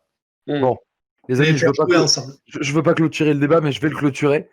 Du coup, ce que je voulais revenir tout à l'heure, puisque lundi on en a parlé, mais je voulais avoir ton avis, Baptiste, puisque tout à l'heure tu as parlé de l'Allemagne. Et il faut savoir que du coup, l'Allemagne, l'équipe de France, le Portugal et la Hongrie vont se retrouver dans le même groupe pour l'Euro. Donc, si tu aurais juste une petite prévision, qu'est-ce que tu penses de ce groupe et est-ce que tu penses que la France va s'en sortir et jusqu'où elle peut aller? Bah, c'est déjà un groupe très intéressant parce que moi, les matchs de poule, ça me gonfle, surtout ceux qu'on a vécu avec la Coupe du Monde. Alors, ouais, c'est des matchs difficiles, il n'y a pas de petits adversaires, il faut faire attention aux équipes surmotivées, blablabla. Mais bon, c'est quand même bien aujourd'hui d'avoir un groupe qui est quand même assez homogène avec des équipes où les matchs de poule vont être extrêmement excitants. Le Portugal et l'Allemagne, c'est super cool. Je pense que, franchement, en bon supporter de l'équipe de France que je suis, évidemment, la France passera, soit deuxième, soit première de son groupe. Mais très honnêtement, ça va être des matchs qui vont être extrêmement serrés parce que l'Allemagne et le Portugal sont en train de revenir d'une manière assez merveilleuse quand on regarde les effectifs. Très sincèrement, ça fait peur. On parle de l'équipe de France en disant à juste titre qu'on a des choix de riches, mais eux aussi, ils ont des débats de riches parce que quand on regarde le Portugal, c'est franchement une dream team et puis tous les postes sont doublés, c'est-à-dire que tu peux faire quasiment jouer une équipe A, une équipe B avec presque, entre guillemets, le même niveau. Et c'est pareil pour l'Allemagne, beaucoup de jeunesse, beaucoup de talent, beaucoup d'expérience, tout ça mêlé dans un effectif qui est bien huilé, qui est bien construit avec des bons entraîneurs, ça peut faire très mal. Mais très sincèrement, voilà, moi je pense que l'équipe de France, elle va partir sur la même lancée que 2018. Elle va, j'espère, imiter ses aînés en remportant l'Euro l'année prochaine. Mais ça va être très très très beau, je pense. Vraiment très très beau. Bon, bah, super. Moi, je voulais, En Covid, on je l'espère. voulais juste revenir sur le fait que la semaine dernière, on parlait du Portugal sans Ronaldo et qu'hier, on a gagné 3-0 avec une super, super prestation de Diogo Jota. Pour ceux qui n'ont pas vu le replay, je vous invite à aller regarder. Très, très bon. Tout On va- à fait. Ah, tu vois. On va Alors, passer la aux minute questions, les gars. Portugal. Parce que Voilà, mine pour de rien. la minute, parce qu'on fait toujours une minute Portugal avec Leandro. Ah. Moi, je propose, Moi. Lilian, si t'entends dans la régie, là, ça serait bien quand il nous fait la minute Portugal, tu nous mettes un petit peu de Linda de Souza, là, un petit. Des trucs comme ça. C'est comme ça, au moins, il annonce et on sait qu'on passe de minute Portugal. On va mettre la minute Portugal avec des gifs, des trucs du Portugal, des super bugs, enfin bref. Le, Ouais, budget, des mots. le budget va être serré, mais on va le faire. Bref, les gars, on va passer aux questions. Et du coup, j'en profite, Lilian. Donc, on va passer aux questions. Et on va commencer par Twitter. Puisque du coup, et on a eu des questions donc, pour Baptiste qui nous ont été posées très, très pertinentes. Je le répète, pour tous ceux qui souhaitent poser des questions à Baptiste, n'hésitez pas à les poser dans le chat. Et on va essayer de prendre les meilleurs. Ça va bientôt faire 1 heure qu'on est ensemble. Donc, Lilian, si tu veux, tu peux mettre les questions Le Twitter. temps passe vite, putain. Ouais, de ouf, 50 hein. minutes, très Franchement. précisément. Vas-y. Alors, du coup, tac, j'attends que Lilian y balance. Comme ça, Je vais me faire attaquer par un chihuahua, les gars, là, attention. Oula, on entend. Donc, salut mon frérot Baptiste Durieux. J'ai 2 questions. La première, de savoir ce que tu penses de ce début de saison de Ligue 1. Et la seconde, Des questions de qui? attends, je le dis à la fin. Et la seconde, ton avis sur le retour de la LDC et les chances françaises. C'est Scolari Quentin qui nous pose la question. Ok, première partie de la question, agréablement surpris par certaines équipes, extrêmement déçu par d'autres. Lyon-Marseille, c'est pas possible. C'est pas possible. Moi, j'ai grandi avec le Lyon-Marseille, le 5 partout, les Sidney Govou, les Pjanic, tout ce que tu veux. Et quand je vois le spectacle auquel on assiste avec tous les matchs de Lyon et tous les matchs de Marseille, c'est à vomir. C'est franchement à vomir. Et on a besoin de ces clubs-là en Ligue 1 pour que notre Ligue 1 existe et pour qu'elle soit la plus belle vitrine possible pour le football français, parce que là, c'est terrible. Et bien sûr, on peut dire que Lyon, demi-finale de Ligue des Champions, très bien. Mais la régularité en championnat, pour moi, c'est quand même beaucoup plus important qu'une performance un peu anormale en Ligue des Champions. Après, la Ligue 1, moi, je l'aime beaucoup. J'ai pris beaucoup de plaisir pendant certains multiplex. Brest, par exemple, c'est une équipe qui joue magnifiquement bien au football avec Olivier Dalloglio, qui est un coach que j'aime beaucoup. J'y prends beaucoup, beaucoup de plaisir, en tout cas, et je regarde tous les matchs de Brest. Dommage qu'il n'y ait Évidemment, pas le beaucoup stade. de résultats. Hein. Bien sûr, mais c'est bien, tu vois, la preuve, c'est que rappelle-toi. même en n'ayant pas des résultats flamboyants, Ah ouais. eh ben, on retient quand même. On retient Ah, quand je même. suis totalement d'accord avec toi. J'en ai parlé la et- semaine dernière. Je trouve que Brest, c'est fabuleux. Hein. Ah ouais, franchement, tu vois, et donc c'est pour ça, et c'est là, encore une fois, qu'on voit que le résultat, pour moi, parfois, dans ce cadre-là, c'est quand même parce qu'on sait très bien que le Brest, il joue le maintien. C'est pas leur faire injure que de dire ça. Donc, franchement, qu'ils continuent à bien jouer au football comme ça, que les joueurs prennent du plaisir à jouer ensemble, c'est merveilleux. Il y a d'autres équipes, franchement, le retour du RC Lens en Ligue 1, moi, j'étais extrêmement dubitatif parce que Lens, on sait que le 12e homme est extrêmement important. Et quand on a un stade Bollaert à huis clos, je me disais, putain, ça va être compliqué quand même le retour en Ligue 1. Et finalement, ils font un début de saison canon. Et Lens est redevenu une bonne équipe de Ligue 1. Et ça, pareil, ça fait extrêmement plaisir. Il y a quelques petites surprises comme ça en Ligue 1. Toujours des belles histoires à raconter. Toujours des équipes qui marquent un peu les cœurs, en tout cas, pas forcément le résultat au classement final, mais qui marquent un peu les cœurs et qu'on a retenu et avec laquelle on a pris beaucoup de plaisir. Donc voilà, c'est un sentiment partagé sur la Ligue 1, en tout cas pour répondre à la question. Lyon-Marseille 0, mais toujours des petites surprises dans certains petits clubs qu'on n'attendait pas forcément, et ça fait plaisir. Et du coup, pour la Ligue des Champions, qu'est-ce que tu en penses des chances françaises? Juste une petite info, excusez-moi. Ça, c'est le 0 point.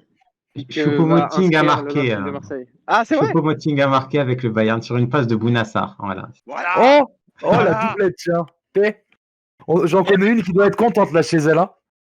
Putain, c'est dommage que Choupo soit pas, parce que Pouna, est-ce qu'il a choisi sa sélection, lui?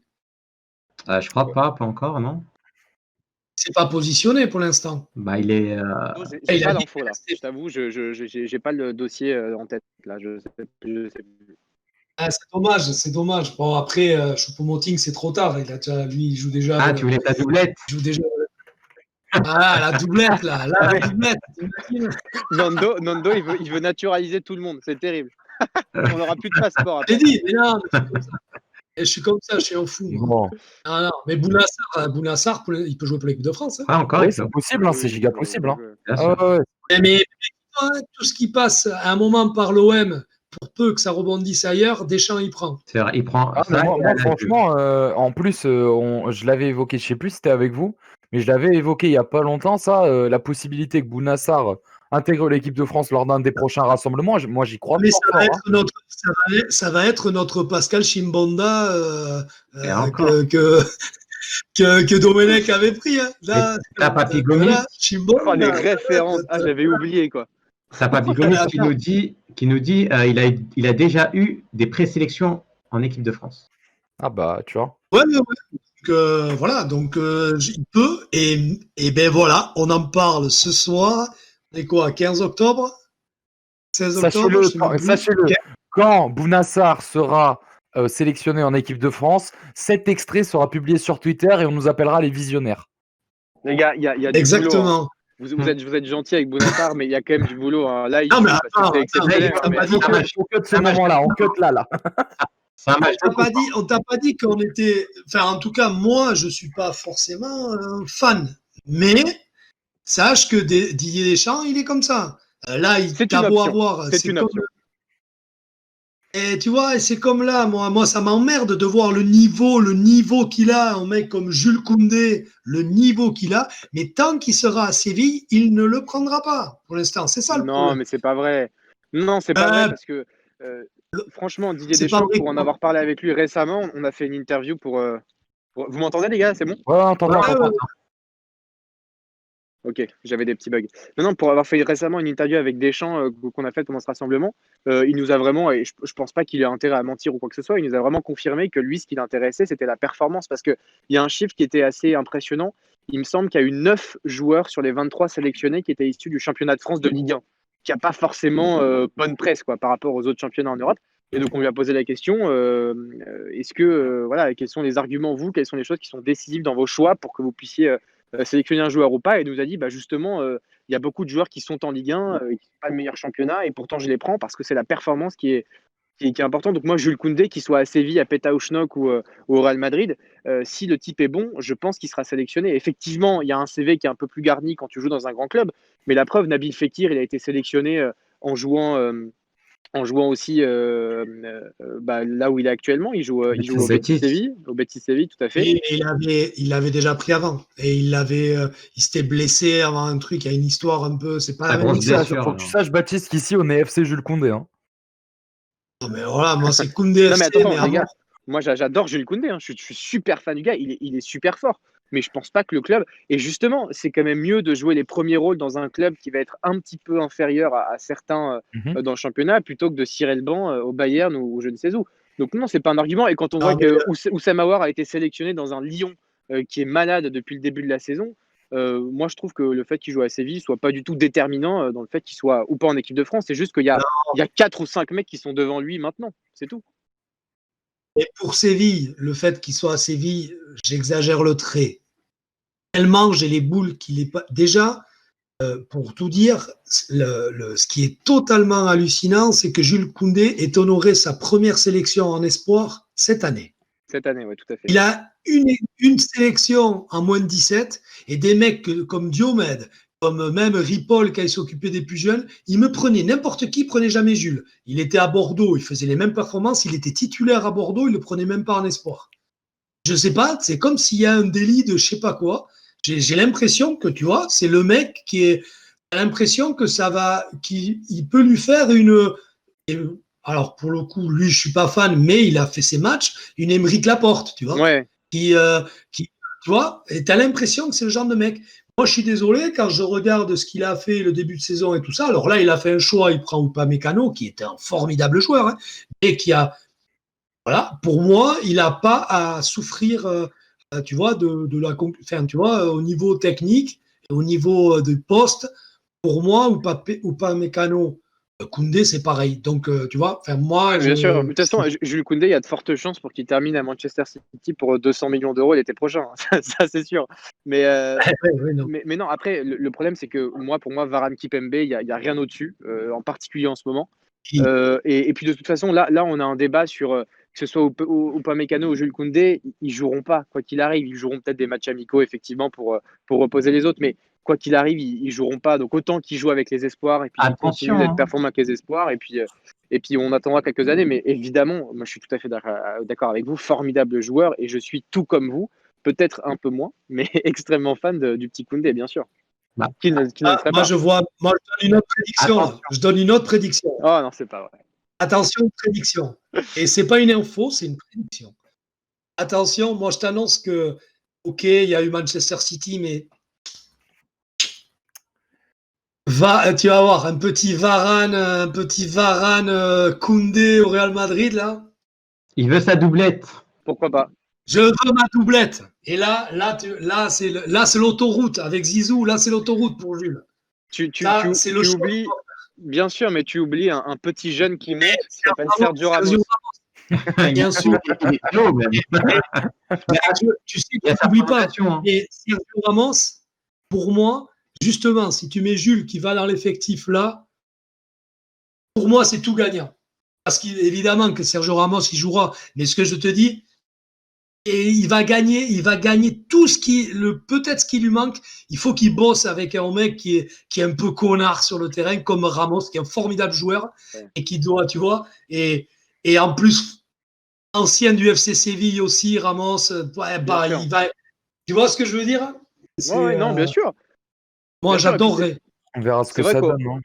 C'est vrai qu'en plus, au Real Madrid, il y a, franchement, au niveau des défenseurs centrales et même au niveau de l'effectif en règle générale, c'est quand même un effectif qui s'est un petit peu essoufflé. Donc, franchement, s'il y a une phase de reconstruction là, sur les années à venir, après leur 45 Ligue des Champions en 2 ans, effectivement, Jules Koundé a un beau rôle à jouer et effectivement, ce serait pas mal. Surtout si Zizou reste, comme tu dis. Vous l'aurez vu ici avant tout le monde, Jules Koundé au Real, on cut. Bon, on passe à la prochaine question parce qu'on en a beaucoup et là, les gars, du coup, le temps presse. Alors, dis-moi, Lilian, deuxième question. Attendez, elle va apparaître sur l'écran là parce que là, du coup, on fait de la magie maintenant, les gars. On met même vos tweets en plein live. C'est pas beau ça? Vraiment, on est trop fort. Incroyable. Wow, putain, attends, c'est petit par contre. Question de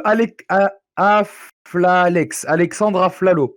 Cher Baptiste, toi qui es un suiveur attentif du football hexagonal, au regard de ces derniers matchs, que penses-tu des chances de l'équipe de France à l'Euro? Donc ça, on en a dit tout à l'heure.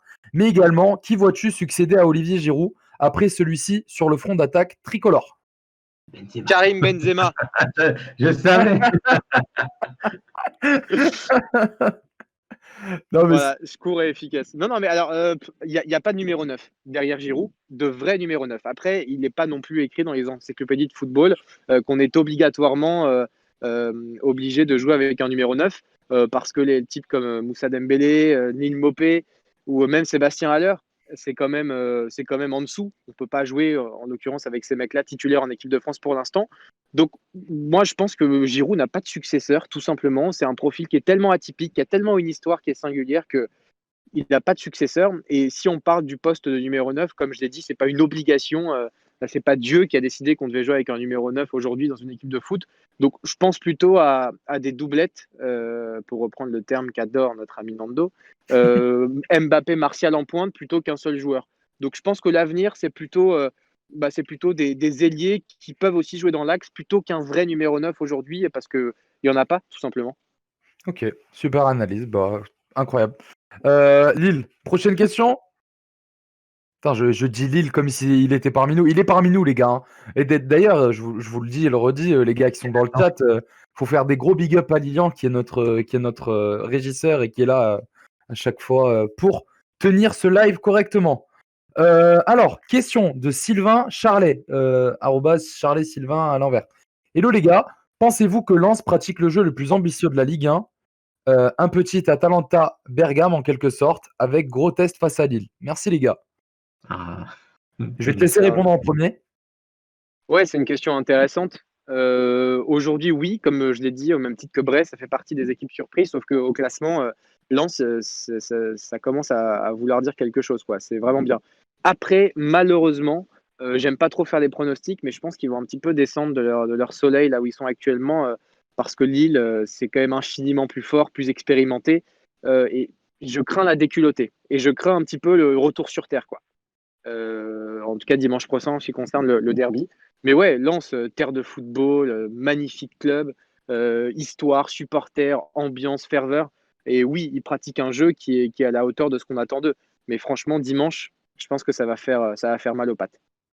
Moi, franchement, je me dis que, tu vois, je te rejoins totalement dans ce que tu dis, mais je trouve qu'en plus, la blessure de Ganago, qui, pour moi, faisait vraiment un début de saison incroyable avec Lens et la doublette avec Kakuta, on en a déjà parlé antérieurement, mais vraiment très très bonne.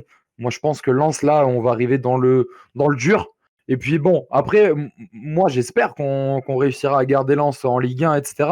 Mais je pense qu'on s'enflammerait peut-être un peu pour le peu de journées qu'il y a eu et surtout compte tenu de malheureusement ce qu'il y a eu, par exemple contre PSG avec le nombre de joueurs qui n'étaient pas là, et etc., etc. À voir ce que ça donne. Je sais pas, à votre avis, Nando, qu'est-ce que t'en penses? Non, très content de voir Lens à ce niveau, mais voilà, c'est le début de saison. Ganago blessé. Kakuta était un mec qui démarre toujours bien les saisons. Il démarre toujours et après il a toujours des passages à vide et le jeu dépend beaucoup de Kakuta et tu vois, et jusqu'à présent Sokota qui lui était une des pierres angulaires de l'attaque était un peu en dedans. Là, il a recommencé, je crois qu'il a claqué le week-end dernier ou le week-end d'avant, je ne sais plus quand c'était. Donc c'est bien qu'ils reviennent parce que, du coup, et voilà, mais des équipes comme ça sont archi dépendantes mais hélas, mais c'est logique, même s'ils ont un collectif qui n'a pas trop bougé, c'est leur force aussi, c'est un collectif qui n'a pas trop bougé. Les flèches offensives sont hyper importantes, ce qu'on disait tout à l'heure. Metz, les pauvres, qui ont vendu Diallo et Nian qui se fait les croiser, mais c'est pas un cierge il va falloir aller poser, c'est 40 cierges. Eux, ils sont, hélas, je pense qu'ils sont, s'ils se trouvent pas, je crois qu'ils peuvent se renforcer encore, non là, ils ont plus de, c'est fini. Si, il y a le Joker. Il y a le Joker, ouais.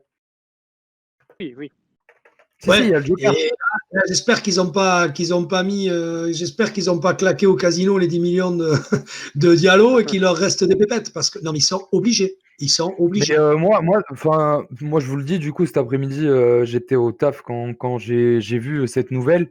Et à ce qui paraît, ce serait la venue d'Yaya Sanogo qui se profilerait plus, plus du côté de Metz. Moi, franchement, Yaya Sanogo à Metz, je trouve ça culotté et vraiment dangereux. Hein, parce que pour moi, c'est pas un joueur qui a actuellement le niveau de Ligue 1. Et si Metz se retrouve avec lui en attaque, ils vont vite se retrouver en difficulté, je pense. Ce qui me fait marrer, c'est que quand tu me parles de ce joueur, je me dis putain qu'il a joué à Arsenal, le type. Ouf. C'est incroyable. De ouf. Incroyable. Après, il a joué au TFC et ça te tue un joueur. Hein. Je suis désolé, mais. Ah bah, en général, tu passes par le TFC, tu deviens joueur de rugby derrière. Tu vois, donc ça, c'est un peu la règle. Non, mais c'est la ville en gros, c'est pour ça, tu vois, genre ils se trompent de stade et bam bam. Non, mais bon. Ça va vite. Mais à voir, hein. Mais franchement, moi, force aux Messins. Hein. Et là, apparemment, dans le chat, franchement, il y a Tibarel qui me dit, ça c'est histoire de me péter le moral, qu'il y a apparemment Koscielny s'est blessé à l'entraînement avant le match. Ah, mais c'est une blague, gros. Tous les joueurs que j'ai pris de MPG, ils se blessent, c'est pas possible. RM demain, mais très incertain. Paul Bass, les gars. Très incertain. Ouais. Mais ouais, mais la doublette, justement, retrouver la doublette, il est revenu de son carton rouge là, putain, mais ouais. Non, là, c'est pas la même. Les gros mots. Sofiane, je te vois pas lui dire les gros mots. Je crois qu'il a de la marge. Il a de la marge pour me rattraper. Ouais, il a de la marge.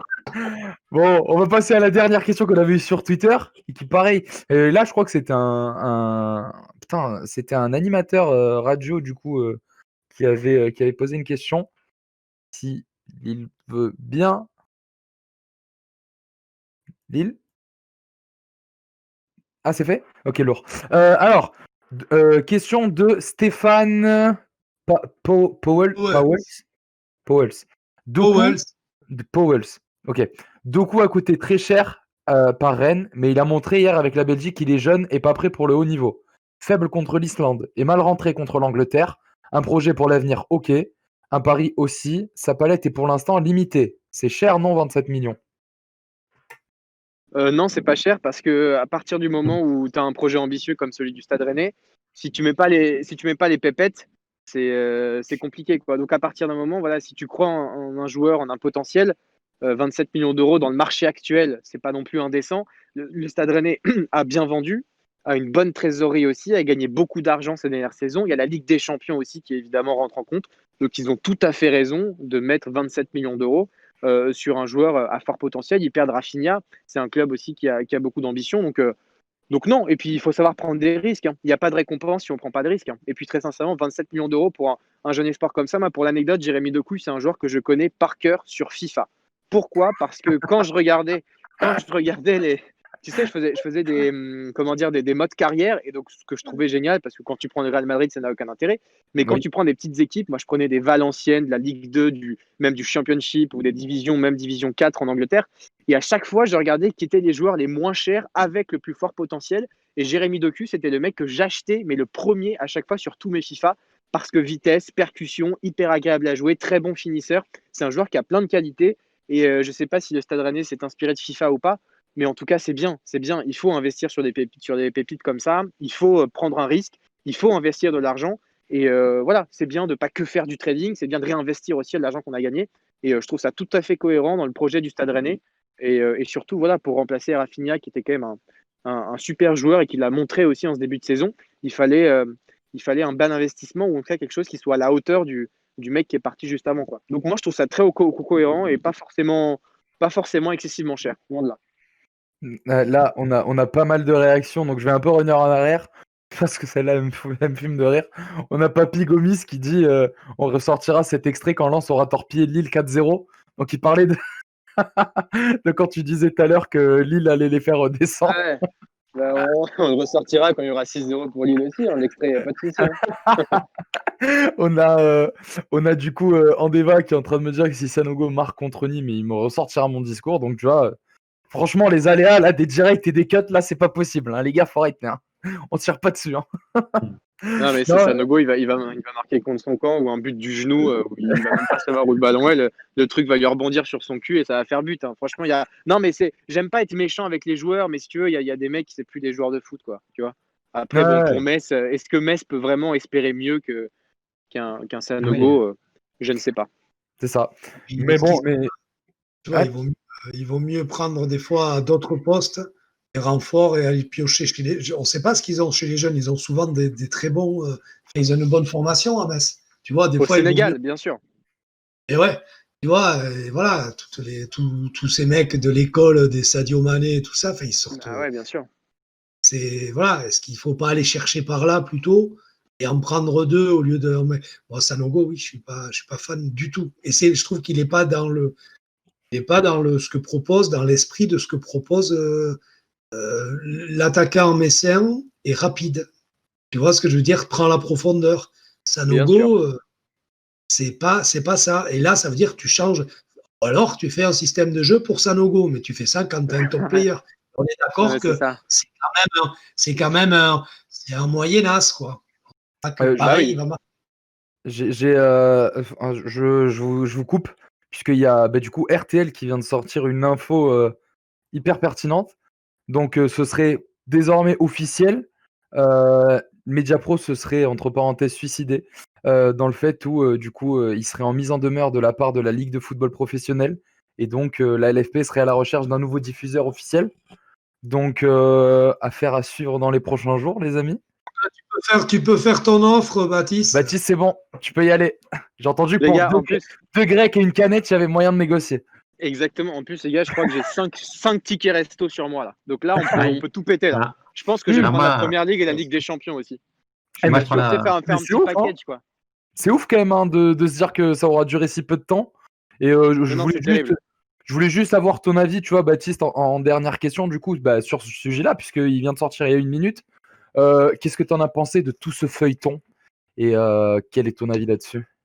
Vaste sujet. C'est assez compliqué.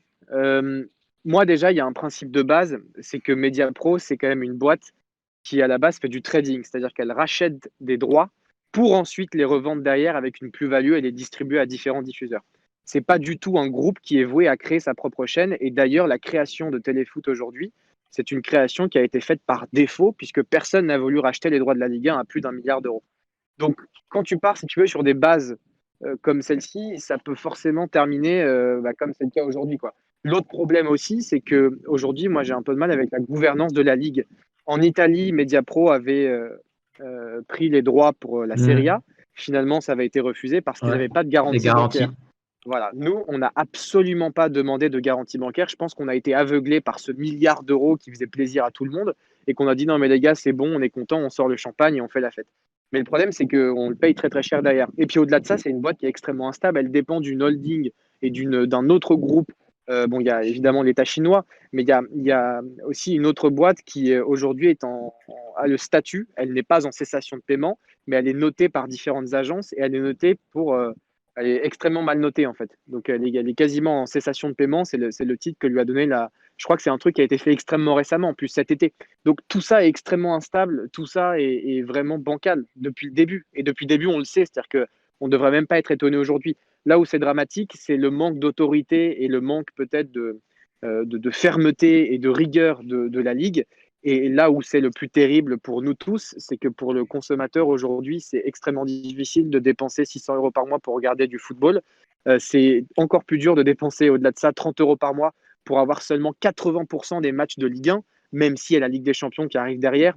Ce n'est pas une offre qui est viable. Ils ont besoin de 3,5 millions aujourd'hui d'abonnés. Ils en ont à peine 300 000 pour être rentable. C'est voué à l'échec, ce truc-là. Et puis, au-delà de ça, pour les clubs, c'est dramatique parce que beaucoup de clubs, et moi j'en ai discuté avec des présidents, beaucoup de clubs ont fait leur mercato en conséquence justement de ce milliard d'euros. Ils ont investi, ils ont fait des prêts bancaires pour acheter des joueurs, pour investir de l'argent, beaucoup d'argent, parce qu'il y avait ce milliard d'euros, il y avait cette garantie-là.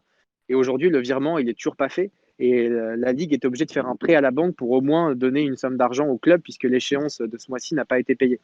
Franchement, c'est dramatique. Et j'ai toujours envie de défendre le football français, j'ai toujours envie d'être optimiste. Mais avec cette histoire, c'est quand même extrêmement compliqué de trouver des points positifs et de trouver des éléments qui pourraient nous rassurer ou qui nous permettraient d'être optimistes parce que la situation, elle est dramatique. Moi, je vous le dis, hein, je suis super préoccupé puisque, dans mon cas personnel, le Nîmes Olympique, cette année, 70% de notre budget, c'est les chiffres qui ont été sortis par l'équipe ce matin ou hier, 70% de notre budget reposait là-dessus. Donc, tu vois, si on se retrouve, on est déjà en octobre et qu'il y a des problèmes de paiement comme ça, je pense que les clubs qui étaient plus ou moins stables et qui, au final, avaient réussi à s'en sortir de ce fameux Covid, je pense qu'il y a beaucoup de clubs qui vont malheureusement sombrer. Je pense notamment à Lorient qui a investi des sommes colossales. Vous voyez ce que je veux dire? Moi, j'ai peur pour le football français et pour l'avenir de ce qui pourrait se passer. Les gars, il est 22h moins 10. Ça fait maintenant 1h17 qu'on est ensemble. On arrive au bout du coup de notre interview émission. Donc, Baptiste, je vais te poser 2 questions. La toute première, c'est une qu'on t'a pas posée et que du coup, je te prends un peu au dépourvu.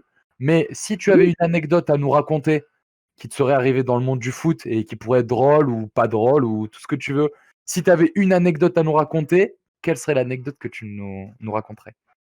Oh, la question. Alors, je suis désolé, mais alors, il faut que je réfléchisse. T'inquiète, il n'y a pas de souci. Parce qu'on peut pas. Il y a des trucs que je peux pas raconter. Mais impossible.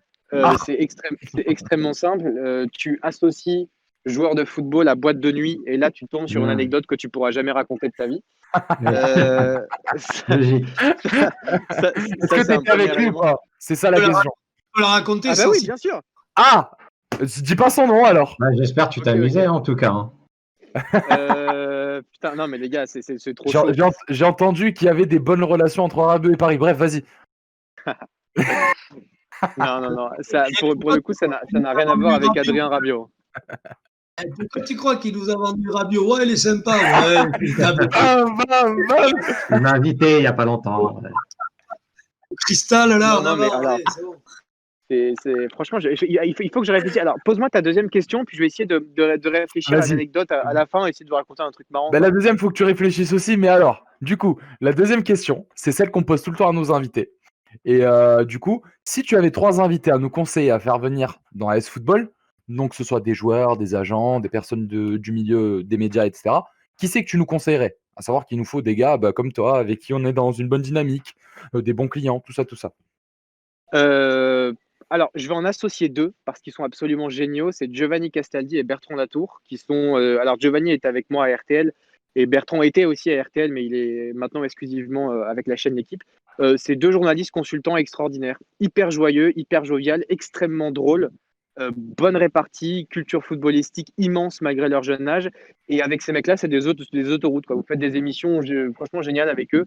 Ils participent souvent en plus à des trucs comme ça et c'est des bons clients.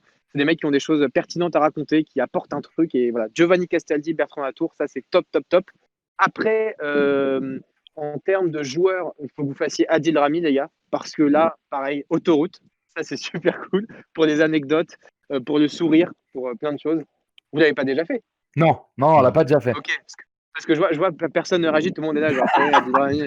Ah putain, s'il avait suivi notre compte, peut-être qu'il aurait vu qu'on l'a invité il y a 2 semaines, putain. Non, t'inquiète pas. on t'expliquera.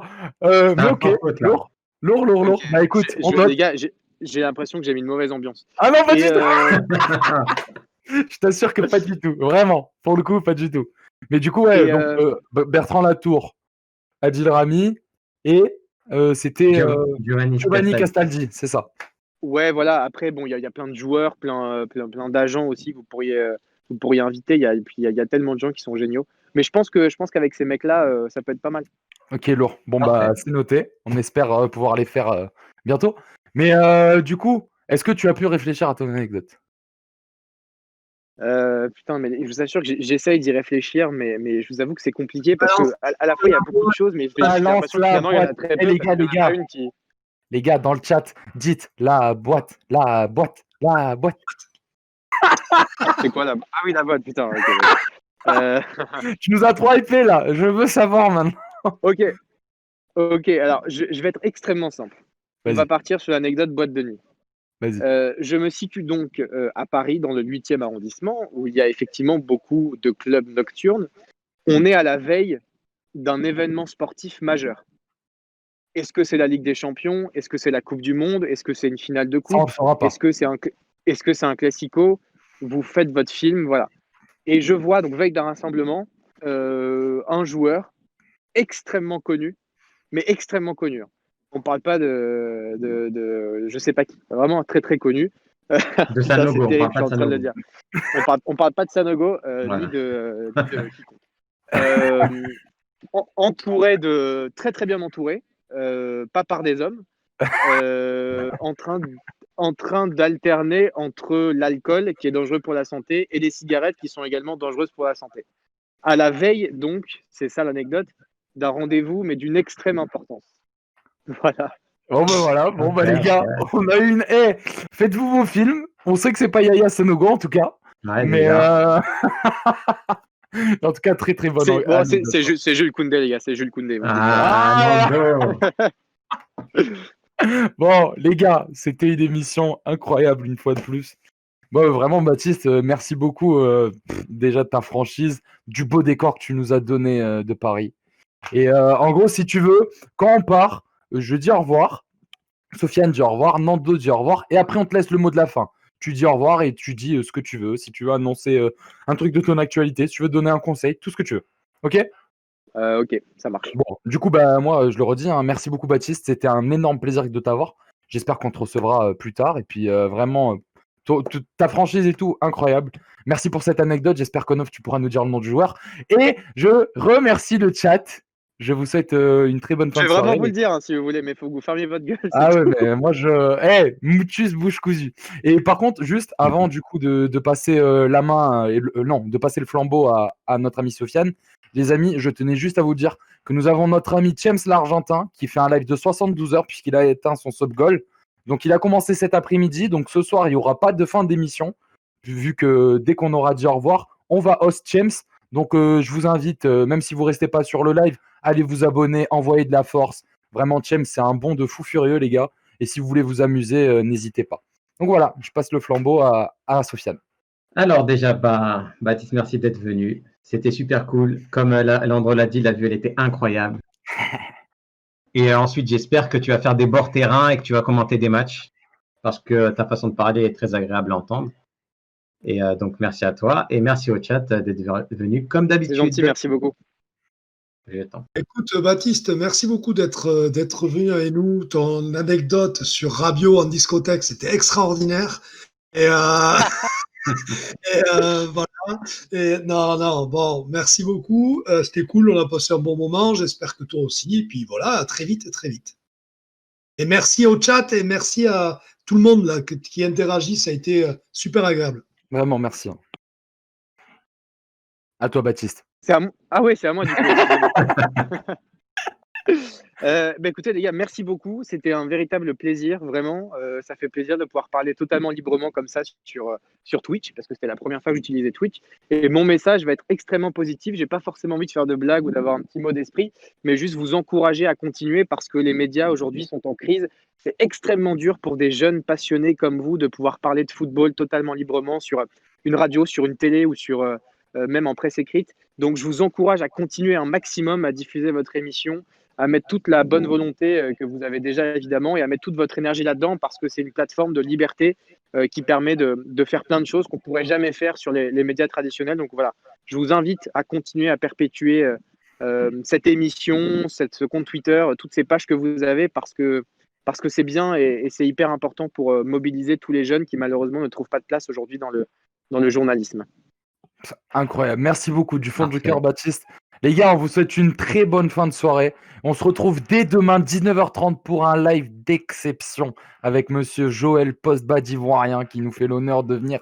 Donc, on parlera que foot. Hein. Demain, pas de questions sur FIFA, sur PES, tout ça. Demain, on parle que foot avec Joël, les gars. Foot demain. Demain, c'est full foot. On vous souhaite une très bonne fin de soirée. Je vous laisse avec James. N'hésitez pas, les gars, d'aller dans la barre dans l'espace commentaire de James et à mettre des AS Foot. Merci, James, tout ça, les gars, vraiment. Du fond du cœur. Merci à tous. Voilà, vous y allez. Vous y allez, donnez-lui de la force. Il a 72 heures. Hein. Jusqu'à dimanche, il est en live. Bon courage. Hein. Bisous, tout le monde. Ciao, ciao. Ciao. Normalement, c'est dans 10 secondes. Donc, Lilian, si tu peux lancer le. Il y a écrit. Je suis dans le chat. 3, 2, 1, bam! 18 riders. Bam. Attends, je vais te dire, je suis sur le live. Ouais, c'est bon, c'est parfait. Ouais. Là, je suis sur le live de James. C'est bon, parfait. Attends, je vais juste voir ce qu'il va dire.